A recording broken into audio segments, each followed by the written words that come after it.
Here's lesson 3.3. We're going to buy stuff without money. In other words, we're going to compute payments and charges with installment loans. We're going to identify the true cost of a loan by calculating its APR, and then we're just going to look at what happens when we buy things on credit. So let's just make sure we understand what are we talking about here with installment buying.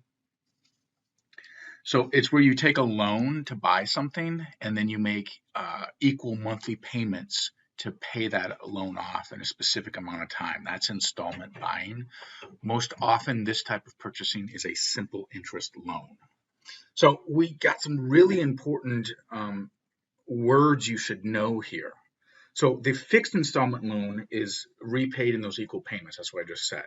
And then oftentimes you have to come with cash. We call that a down payment. So like when you're buying a car, you give them $2,000 up front and then you finance the rest. So these are little formulas that become pretty important in a second here. So the amount financed is going to be how much the item costs minus the amount of money you bring to the table. In other words, the down payment. Then the installment price is going to be the sum of all the payments plus the down payment. So in other words, this is the total amount of money you gave whoever you bought the thing from.